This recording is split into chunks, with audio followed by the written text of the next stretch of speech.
काबिल इतना बनिए ना कि लोग आपको रोकने के लिए ना साजिश करना पड़े, कोशिश नहीं। कुछ ही दिन पहले पटना में एक ऐसा डायलिसिस सेंटर खोला गया जहां गरीब से गरीब इंसान भी सस्ते में अपना इलाज करा सकता है।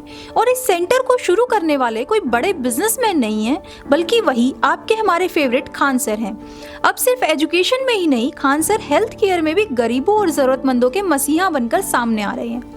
और यही नहीं, आने वाले समय में वो कैंसर अस्पताल और ब्लड बैंक खोलने जा रहे हैं, जिसके लिए जर्मनी और जापान से बेहतरीन मशीनें मंगाई जा रही हैं। उन्होंने वादा किया था कि बिहार में एक ऐसा कैंसर हॉस्पिटल बनेगा जहां किसी का इलाज पैसों की कमी के कारण अधूरा नहीं रह जाएगा। लेकिन आज जिन खान सर को हम रॉकस्टार टीचर मानते हैं, उनका यह सफर बिल्कुल आसान नहीं था। गरीबी, असफलता, मजाक, धमकियां, बम धमाका सब झेला है इस इंसान ने। खान सर का असली नाम फैजल खान है। उनका जन्म उत्तर प्रदेश के गोरखपुर में हुआ था। वो एक सैनिक परिवार से आते हैं। उनके पिता भारतीय सेना में थे और बड़े भाई भी सेना में ही नौकरी कर रहे हैं। खान सर का भी सपना बचपन से था भारतीय सेना में भर्ती होने का, लेकिन किस्मत को कुछ और ही मंजूर था। सेना में भर्ती के प्रोसेस के दौरान उनके हाथ पूरी तरह सीधे ना होने की वजह से उन्हें मेडिकल में इनएलिजिबल डिक्लेयर कर दिया गया। सोचिए, जिसके घर का माहौल ही देश सेवा और यूनिफॉर्म का हो, उसके लिए झटका कितना बड़ा रहा होगा। लेकिन खान सर ने हार मानने की बजाय दूसरा रास्ता चुना। खान सर की शुरुआती पढ़ाई देवरिया जिले के परमार मिशन स्कूल से हुई। स्कूली पढ़ाई पूरी करने के बाद उन्होंने सैनिक स्कूल का एंट्रेंस दिया, लेकिन सिलेक्शन नहीं हुआ। उन्होंने पॉलिटेक्निक की तैयारी भी की, engineering entrance, NDA, army exam, लगातार कोशिश की, लेकिन हर बार असफल रहे। खुद उन्होंने कई बार कहा है कि वो पढ़ाई में एवरेज स्टूडेंट थे।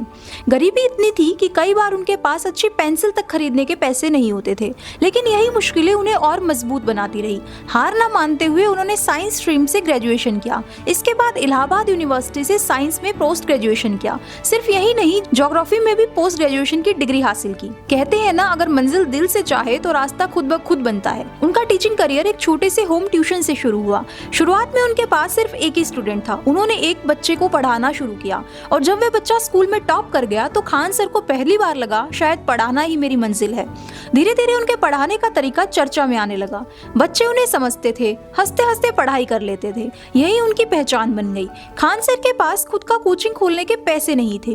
उनके दोस्तों ने उनकी मदद की। छोटे से कमरे से शुरुआत हुई और धीरे धीरे भीड़ बढ़ती गई।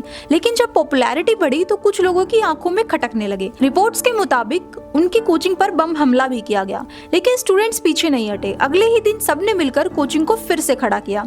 यहीं से एक नया नारा बना, खान सर सिर्फ एक टीचर नहीं बल्कि आंदोलन है। कोरोना महामारी के टाइम सभी कोचिंग्स बंद हो गई, लेकिन खान सर ने कहा पढ़ाई रुकनी नहीं चाहिए और उन्होंने ऑनलाइन क्लासेस शुरू कर दी।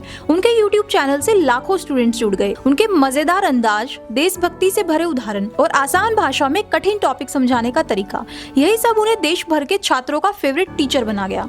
एक बार एक कंपनी ने खान सर को 107 करोड़ रुपए का ऑफर दिया था। शर्त ये थी कि वो उस कंपनी के लिए पढ़ाएंगे और फीस उतनी ही होगी जितनी बड़े बड़े कोचिंग इंस्टीट्यूट्स लेते हैं। लेकिन उन्होंने साफ कह दिया, मेरे स्टूडेंट्स को मेरी जरूरत है, शिक्षा मेरे लिए बिजनेस नहीं सेवा है, और इस ऑफर को ठुकरा दिया। सोचिए, जहां लोग कुछ लाख के लिए अपने सपने बेच देते हैं, वही एक इंसान करोड़ों छोड़ देता है सिर्फ इसलिए कि कोई बच्चा फीस की वजह से पढ़ाई से वंचित न रह जाए। यही खान सर को सबसे अलग बनाता है। स्टूडेंट्स खान सर को इतना पसंद इसलिए करते हैं क्योंकि वो पढ़ाने के लिए भारी भरकम फीस नहीं लेते और कई बच्चों से तो फीस तक नहीं लेते। डिफिकल्ट टॉपिक को इजी लैंग्वेज और फनी एग्जांपल्स के साथ समझाते हैं। यानी वो सिर्फ टीचर नहीं बल्कि दोस्त और गाइड भी हैं। और अब एजुकेशन के बाद खान सर समाज की दूसरी बड़ी जरूरत हेल्थ केयर की तरफ बढ़ चुके हैं। 18 अगस्त 2025 को पटना में उन्होंने पहली सस्ती सुविधा वाला डायलिसिस सेंटर खोला। यहाँ मॉडर्न मशीन्स जर्मनी और जापान से मंगाई गई हैं। प्लान है हर जिले में डायलिसिस सेंटर और ब्लड बैंक खोलने की, और सबसे बड़ा सपना है कैंसर अस्पताल बनाना। एक बार उनकी एक स्टूडेंट ने कहा था, सर मेरे पापा कैंसर से जूझ रहे हैं लेकिन इलाज बहुत महंगा है। उसी दिन खान सर ने ठान लिया कि बिहार में कैंसर का इलाज गरीबों के लिए आसान बनाया जाएगा। सोचिए, एक टीचर जिसने कभी खुद पेंसिल तक खरीदने के लिए स्ट्रगल किया, अब लाखों लोगों की जिंदगी बचाने के लिए अस्पताल बनाने जा रहे हैं। एक बार ऐसा भी हुआ जब दिन भर पढ़ाने के बाद उन्हें सिर्फ 40 रुपए मिले। घर जाने के लिए बस का किराया 90 रुपए था। किसी से मदद मांगने की बजाय वो पूरे रास्ते पैदल चले। उसके बाद गंगा किनारे बैठकर उन्होंने खुद से वादा किया, एक दिन मैं अपनी कोचिंग खोलूंगा ताकि मेरे जैसे गरीब बच्चों को संघर्ष ना करना पड़े।